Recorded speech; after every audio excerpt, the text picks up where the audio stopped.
스펜서 존슨이 쓴 책으로 많은 사람들에게 감동을 준 선물이라는 책이 있습니다. 영어로 이 선물은요, 현재라는 뜻도 될 수 있고 선물이라는 뜻이 될 수가 있습니다. 그래서 현재는 가장 큰 선물이다 하는 것을 우리에게 가르쳐 주고 있습니다. 그래서 세 가지 금이 귀하다는 그런 이야기가 있습니다. 금이죠, 삼금. 무엇입니까? 황금, 그리고 현금, 그리고 지금이라고 그렇게 이야기합니다. 네, 지금이 여러분 선물이에요. 세상에서 가장 소중한 선물은 과거도 아니고 바로 현재라는 거예요. 세상에서 가장 소중한 선물은 지금이라는 사실입니다. 아무리 어려운 상황에서도 현재 이 순간 옳은 것에 집중하면, 하나님의 뜻에 집중하면 우리는 더 행복해질 수 있다라고 하는 것입니다. 바로 지금 일어나고 있는 것에 집중하라. 바로 지금 올바른 것이 무엇인지 생각하고 행동하라. 바로 지금 중요한 것에 관심을 쏟아라. 이것이 선물이라는 책자가 주고 있는 메시지인 것을 보게 됩니다. 오늘이라는 현재의 중요성을 강조하고 있습니다. 그렇습니다. 오늘을 어떻게 사느냐에 따라서 영원한 미래와 행복이 결정된다는 사실은 우리가 너무너무 잘 알고 있습니다. 그래서 오늘 본문에서 예수님은 오늘 밤이라는 단어를 사용하시는데, 그 단어가 여러 성경의 문장과 단어 중에 가장 임팩트 있게 다가오는 단어가 아닌가 생각합니다. 여러분 20절에 이렇게 말씀합니다. 어리석은 자여, 오늘 밤에 내 영혼을 도로 찾으리니 그러면 내 준비한 것이 누구의 것이 되겠느냐. 인생은 누구나 오늘 밤이라고 하는 갈림길을 맞이할 수 있다라는 것입니다. 우리는 오늘 밤이라고 하는 그 시간에 하나님 나라로 돌아갈 수도 있다라고 하는 것을 여러분 기억해야 한다는 것입니다. 저는 여러분에게 한번 묻고 싶습니다. 오늘 밤 삶의 마지막 순간을 맞이한다면 여러분의 영혼은 어디에 있을 것 같습니까?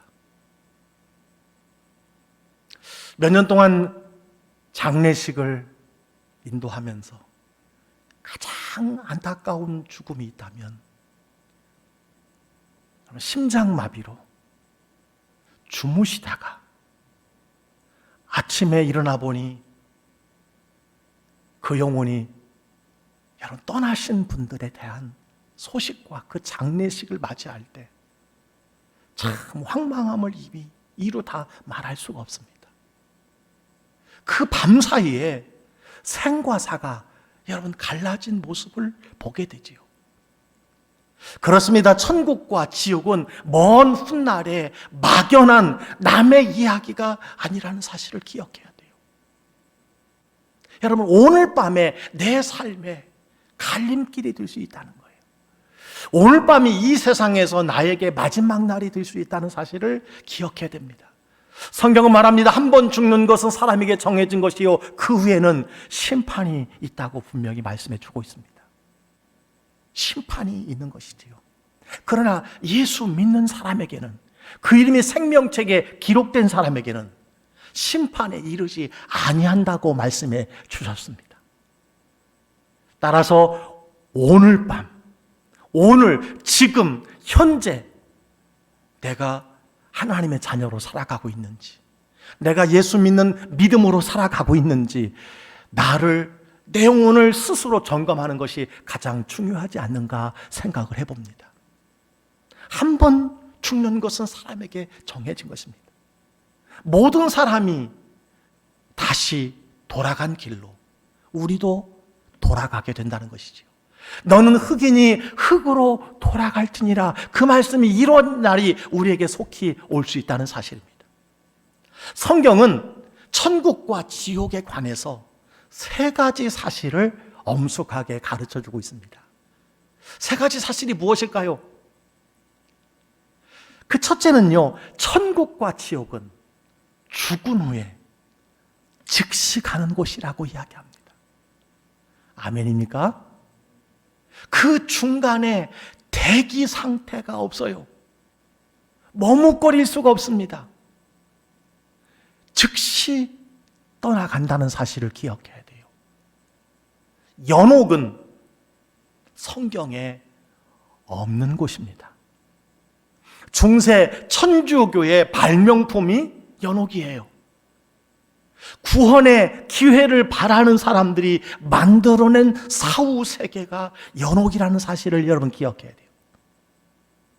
연옥은 지하 공간의 지옥으로, 연옥의 특징은요, 속죄의 공간이라고 소설에 기록이 되어 있습니다. 하늘을 향해 빛과 함께 죄를 씻는 곳이 존재하는 공간, 그것이 연옥이라고 이야기합니다. 저는 이것을 강조하지 않으려고 합니다. 왜냐하면 이것은 없는 이야기이기 때문에 그렇습니다. 이것은 성경에 나오지 않는 것이기 때문에 그렇습니다. 여러분, 천국과 지옥은 죽은 후에 영혼이 내 몸에 남아 있을 수, 머물 수 없는 그 순간에 여러분 떠나가는 것입니다. 두 번째는요, 천국과 지옥은 어디서 결정되는 것일까요? 이 땅에서만 결정이 되는 것입니다. 살아있는 동안에만 결정이 되는 것입니다. 물론 여러분, 예수님의 십자가의 옆에 강도를 생각해 보면 숨이 넘어가는 그 바로 전에 예수님을 믿어도 내가 나와 함께 낙원에 있으리라고 하는 이런 말씀으로 우리가 마지막 순간 믿어도 된다고 하는 분들이 여러분 계실 것입니다. 여러분, 그렇게만 하실 수 있다면 저는 그렇게라도 천국에 가는 것은 중요한 것이라고 생각합니다. 그러나 중요한 것은요, 이 땅에서 결정된다는 사실이에요. 그래서 오늘이 중요합니다. 현재가 중요한 것입니다. 연옥이라고 하는 곳에 내가 남아있어서 살아있는 사람이 나를 위해서, 자녀들이 나를 위해서 빌고 울고 어떤 공로를 세우고 어떤 미사를 드려도 여러분 옮겨지지 않습니다. 이것을 기억해야 돼요. 달라지지 않습니다. 변경되지 않습니다. 세 번째 우리가 기억해야 할 것은 천국과 지옥의 결정은 번복되지 않습니다. 이례적입니다. 단회입니다. 천국과 지옥 사이는 누구도 건널 수 없는 큰 구렁이 있어 건널 수 없다고 성경은 우리에게 가르쳐 주고 있습니다. 여러분, 누구의 공로도, 누구의 백으로도, 누구의 권세로도 옮겨갈 수 없습니다. 건너갈 수가 없다는 거예요. 예수님의 비유 설교에 등장하는 거지 나사로와 어리석은 부자가 같은 날 죽었습니다. 성경은 우리에게 가르쳐주는 것이 무엇입니까? 나사로는 곧바로 천국으로 돌아갔고 어리석은 부자는 지옥으로 곧바로 떨어졌다는 사실입니다. 천국과 지옥이 결정되면 기회가 없다는 것입니다. 그래서 오늘 밤이 중요한 것입니다. 현재가 중요한 것입니다. 살아있을 때가 중요한 것입니다. 오늘 밤이 영원한 미래를 좌우하기 때문입니다. 그럼 우리는 날마다 오늘 밤을 준비하며 살아야 합니다. 날마다 오늘을 준비하며 살아야 합니다. 자, 그렇다면 우리는 오늘을 어떻게 준비해야 하는 것일까요? 첫 번째는요, 물질 중심에서 하나님 지향으로 살아가야 합니다. 오늘 본문의 내용을 보니까 어떤 부자가 농사를 지었는데 풍작이었습니다. 소출이 풍성해지면 어떻게 해야 합니까? 그것을 허락해 주신 하나님께 감사하고 그것을 어떻게 써야 할지, 어떻게 나눠야 할지, 어떻게 들어야 할지 생각해야 하는데 이 부자는 오직 곡간을 더 크게 짓는 것에만 몰두하고 있다는 겁니다. 그의 마음에는 하나님에 관한 생각이 전혀 없습니다. 재산 증식에만 골몰할 뿐입니다. 내가 한 달 얼마나 수익을 얻었고 내가 1년 동안 얼마나 연봉을 받았느냐, 여러분 그것을 생각하며 풍성했다면, 감사하다면 하나님을 생각해야 되지 않겠습니까? 하나님의 은혜를 생각해야 하지 않습니까? 하나님께 드릴 것도 좀 생각해야 되지 않겠습니까? 그러나 오직 창고에만 몰두하고 있었다는 거예요. 더 많은 재산 증식에만 골몰하고 있었다는 것입니다. 그것이 17절, 18절에 기록이 되어 있습니다. 다 같이 한번 읽어보겠습니다. 심중에 생각하여 이르되 내가 곡식 쌓아둘 곳이 없으니 어찌할까 하고, 또 이르되 내가 이렇게 하리라, 내 곡간을 헐고 더 크게 짓고 내 모든 곡식과 물건을 거기 쌓아두리라. 아멘. 그의 관심은요, 물질입니다. 물질뿐이라는 거예요. 재물 쌓기에만 올인하고 있는 모습을 보게 됩니다. 여러분 본문의 이야기를 자세히 읽어보세요. 하나님이라는 단어가 눈을 씻어도 없어요. 저는 묻고 싶습니다. 여러분은 한 주 동안 하나님을 얼마나 생각하며 살아오셨습니까? 하루에 몇 번이나 하나님을 생각하며 살아오셨습니까? 하루에 몇 번씩이나 주님, 하나님의 은혜, 그것을 감사하며 살았습니까? 우리는 범사에 하나님을 지향하고 계십니까? 아니면 오직 보이는 세상과 물질과 명예를 생각하며 추구하며 살아가고 있느냐는 것입니다. 성경은 말합니다. 무슨 일을 하든지 하나님의 영광을 위해서 하라. 무슨 일을 하든지 하나님의 영광을 위해서 하라는 것입니다. 무슨 말씀입니까? 돈을 버는 목적도 하나님의 영광이어야 한다는 것입니다. 돈을 벌게 하시는 분도 하나님이신 것을 믿고 그 돈의 사용처도 하나님의 영광이 위하여 드려지고 쓰여져야 한다는 것을 여러분 말씀하는 것입니다. 우리가 돈을 버는 과정에 4가지 중요하게 지켜야 할 원리가 있다고 합니다. 첫 번째는 건강을 해치지 말아야 합니다. 두 번째는 가족을 상하게 하지 말아야 합니다. 세 번째는 다른 사람을 해하지 말아야 합니다. 마지막으로 영적 성장에 여러분 게을리하지 말아야 합니다. 균형을 이루는 것이 어렵습니다. 조화를 이루는 것이 어렵습니다. 오랫동안 계속해서 조화와 균형을 이루는 것이 쉽지 않습니다. 성경은 많은 사람들이 재리의 유혹 때문에 신앙이 제대로 성장하지 못한다고 가르쳐주고 있습니다. 그 많은 성경의 인물들이 여러분 기록되어 있습니다. 여러분 혹 재리의 유혹 때문에 믿음이 점점 떨어져 가고 있지는 않습니까? 하나님과 점점 멀어져 가고 있지는 않습니까? 온라인 예배의 특징 중에 하나가 하나님 앞에 드릴 수 있는 기회가 많지 않다는 거예요. 마음의 부담이 갈수록 적어져 간다는 것입니다. 잠깐 한 5초만 여러분 견디면 마음에 아무런 부담이 없이 한 주간을 지나고 한 달간을 지나고 어느덧 1년이 지나온 사람들이 많이 있습니다. 여러분 재리의 유혹 때문에 신앙이 성장하지 못하는 사람이 되지 아니하도록 여러분 기억하시기를 바랍니다. 바로 하나님 지향으로 살아가는 여러분 되시기를 주의 이름으로 간절히 축복합니다. 물질보다 영혼, 돈보다 하나님, 주님을 섬기며 살아가시기를 주의 이름으로 축복합니다. 두 번째는요, 나 중심에서 이웃 중심으로 살아가야 합니다. 오늘 이야기에 등장하는 사람의 특징에 또 하나가 있는데 하나님이 없고 이웃이 없다는 것입니다. 헬라어 원문에 12번, 그리고 우리 한글 성경에는 6번 내라는 말이 나옵니다. 나만 생각하는 사람이에요.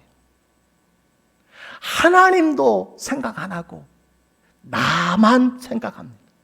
이웃은 없습니다. 처음부터 끝까지 나예요. 시종일관 나밖에 없습니다. 여러분, 나쁜 사람이 누군 줄 아십니까? 나쁜 사람. 왜 나쁜 사람이라고 했을까요?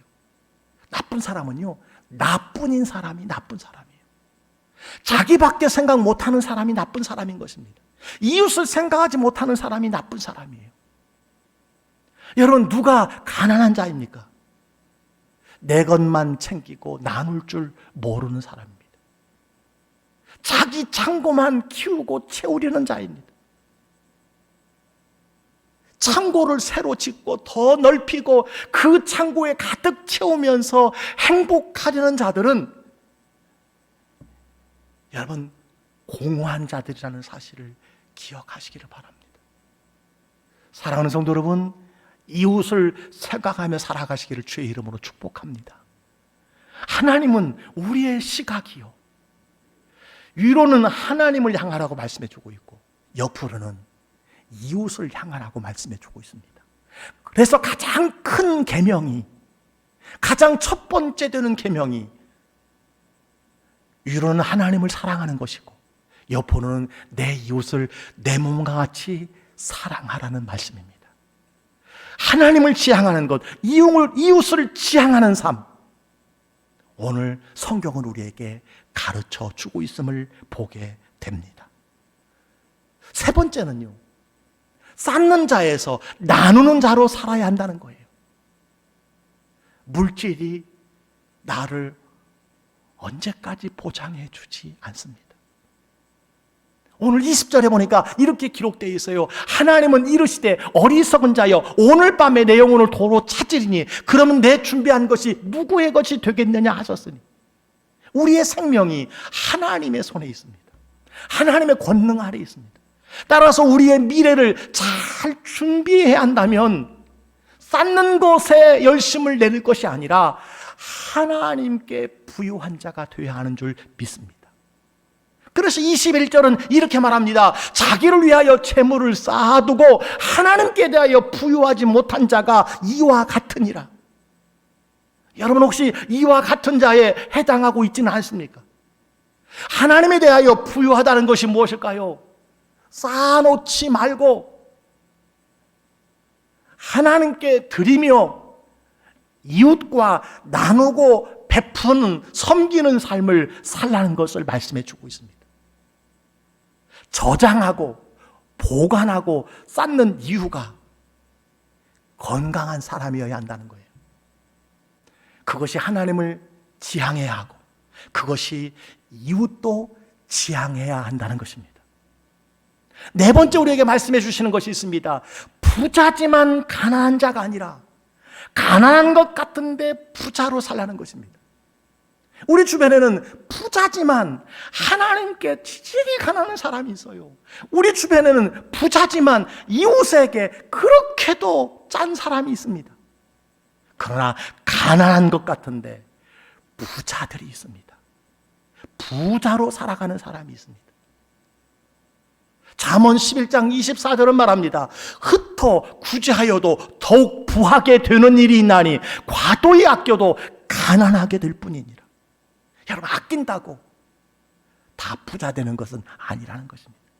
신명기 15장 7절 8절 말씀이 여러분 이에 해당하는 말씀입니다. 다 같이 한번 읽겠습니다. 내 하나님 여호와께서 내게 주신 땅 어느 성읍에서든지 가난한 형제가 너와 함께 거주하거든 그 가난한 형제에게 내 마음을 완악하게 하지 말며 내 손을 움켜쥐지 말고 반드시 내 손을 그에게 펴서 그에게 필요한 대로 쓸 것을 넉넉히 구워주라. 아멘. 진정한 부자가 되시기를 주의 이름으로 축원합니다. 내 곳간을 더 크게 짓는 데만 몰두하는 인생이 아니라 하늘 곳간을 채울 뿐만 아니라 하나님의 관심사항인 이웃도 돌아보며 그들의 곳간도 채워주며 살라는 말씀인 줄 믿습니다. 돈 때문에 인간관계가 깨지고 사람 잃고 인격을 상실하는 많은 일들이 우리 주변에 있습니다. 여러분, 예수님은 나와 나의 것이라는 말을 이 세상에서 추방하려고 우리와 우리의 것으로 여러분 이 세상에 오신 분입니다. 그래서 임마누엘의 뜻이 무엇입니까? 하나님이 우리와 함께 하신다. 임마누엘 다 중요합니다. 더 중요한 것이 누입니다. 누, 우리와 함께 하시는 주님이시라는 거예요. 우리가 함께 할 때 하나님은 더 크게 능력으로 역사하십니다. 그래서 기독교 신앙은요, 나보니가 아니에요. 우리 중심입니다.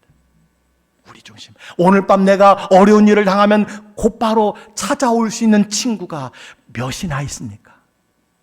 여러분을 위해서 울어줄 사람이 몇 명이나 있습니까? 사랑하는 성도 여러분, 가난한 것 같지만 부유자로 살아가시는 여러분 되시기를 주의 이름으로 간절히 축복합니다. 다섯 번째, 마지막은요, 현실 중심에서 내세 지향으로 살아가야 한다라는 거예요. 오늘 본문에 등장하는 사람에게는 세 가지가 없어. 하나님이 없다고 그랬습니다. 이웃이 없다고 그랬습니다. 그리고 또 뭐가 없을까요? 내세가 없어요. 내세가 없습니다. 영원히 없습니다. 19절을 보시기 바랍니다. 자기 스스로 자기 영혼에게 말합니다. 영혼아, 여러 해 쓸 물건을 많이 쌓아두었으니 평안히 쉬고 먹고 마시고 즐거워하자. 여러분, 이 말대로 될까요? 여러분, 이 말대로 자기가 컨트롤할 수 있는 것일까요? 그는 현실적 행복이 전부였습니다. 이 땅이 전부였어요. 보이는 것이 전부였어요. 자기가 소유한 것이 모든 것이었습니다. 거기에 올인했습니다. 창고가 다였어요. 우리가 하루살이 인생인 것을 몰랐어요.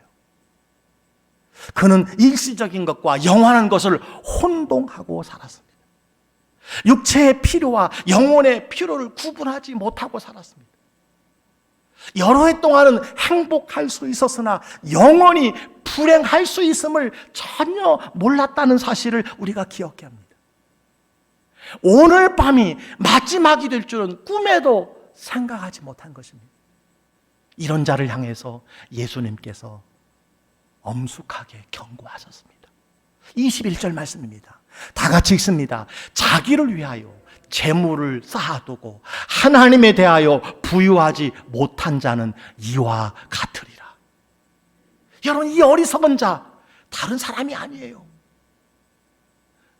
하나님에 대하여 부유하지 못한 여러분이 계시다면 이와 똑같은 자라고 성경은 말씀해 주고 있습니다. 하나님께 부유치 못한 자에게는 여러분, 불행이 따라온다는 것을 말씀해 주고 있어요. 사랑하는 성도 여러분, 어리석은 인생을 살지 맙시다. 영혼이 비참한 인생을 살지 마시길 바랍니다. 오늘 20절 말씀 다시 한번 생각하게 돼요. 어리석은 자여, 오늘 밤 내 영혼을 도로 찾으리니 그러면 내 준비한 것이 누구의 것이 되겠느냐. 돈을 벌고 창고를 더 크게 짓고 모으는 데는 성공할 수 있으나 영혼을 관리하는 데는 철저하게 실패할 수 있음을 경고해 주는 말씀입니다. 사랑하는 성도 여러분, 하나님 중심으로 살아갑시다. 이웃 지향으로 살아갑시다. 나눔과 섬김 지향으로 살아갑시다. 가난한 자 같으나 하나님에 대하여, 이웃에 대하여 부유한 자 같은 삶을 사시기를 바랍니다. 이 땅만, 현세만 생각하는 사람이 아니라 내세 하나님 나라를 생각하며 살아가는 모든 성도님들이 다 되시기를 주님의 이름으로 간절히 축원합니다.